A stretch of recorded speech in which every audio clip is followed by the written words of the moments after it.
Alright, welcome back. We've got some fresh patch notes to dive into today with a big focus on farming plus a few other general tweaks. Let us break down what is new. First up, the farming strike. Lots of changes here, so let's get into it. Kicking things off with grapevines. Your existing seeds and vines have a new name. They're now officially called Godly Grapevine Seeds and Godly Grapevines. But don't worry if you're not at that Godly tier yet, because I've also added a new low-level grapevine seed. I have never used any grapevines or planted any, so there you go.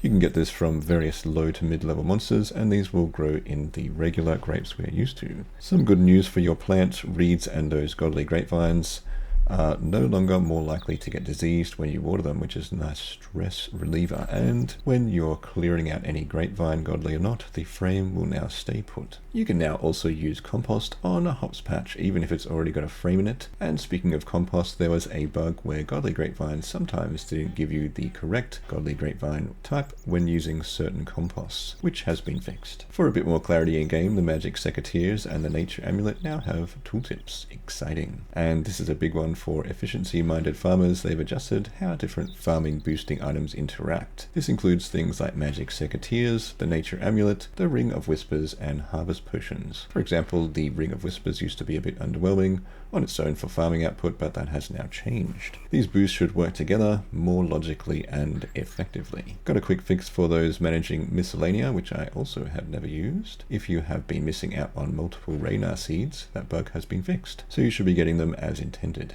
And for those aiming for more spirit trees, big news, you no longer need 4000 farming rep to grow a 4th spirit tree. Now it's just farming level 114. That 4000 rep now has a new perk. It unlocks an increased chance of getting unchecked animals instead. The flower harvester unlock levels have been tweaked, now available at levels 35, 55, and 65. Plus, you'll now always harvest a minimum of 3 flowers like nasturtiums, rosemary, and marigolds. The Grandmaster tier for this unlock has actually been removed. There is a change to an unlock from the Garden of Carid. Everlasting Incense has been replaced by a new one called Makes Sense. This new unlock gives you a 10% chance to make an extra incense stick when you add the herb, which is pretty handy if you are stocking up on them. Good news for those untimely deaths. By default, your incense sticks and prayer powders will no longer be cleared when you die. There has been some XP rebalancing too. Cave Nightshades XP has been reduced, but you'll get more of them in terms of quantity. On the flip side, Jade Vine XP has been increased. The devs also mentioned they've made various improvements to the farming code behind the scenes, which we might not see directly. This is a nice visual and quality of life update.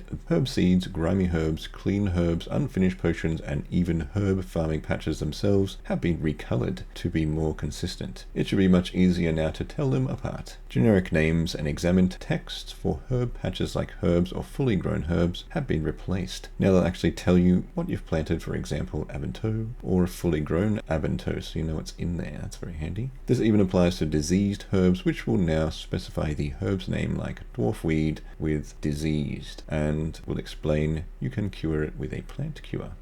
Very nice. The right-click guide option should now be available on all patches and will consistently open in the farming skill guide with the herbs filter active. And the clear right-click option is now consistently there whenever a herb is fully grown, letting you remove the crop instead of harvesting it. I don't know why you would want to do that, but there you go. If you're using a perfect Juju farming potion, you now have a 1 in 60 chance to receive Harmony Moss from the Trollheim farming patch, which I haven't unlocked yet, I don't think. Speaking of that potion, its tooltip has been updated and now mentions the varying chances to get Harmony Moss when harvesting from regular farming patches. For example, it's a 1 in 40 chance from tree patches, 1 in 20 from fruit tree patches, and even guaranteed from the elder tree patch. There is a whole list, so check out the full notes for the specific rates for different patches. Just a couple more farming tweaks. Unfinished herb potions have been renamed from Herb Potion Unf to the clearer Herb Potion Unfinished, and the examine options for seeds have been made more consistent and will now mention the farming level required to plant them, and some typos related to herbs and seeds have also been fixed.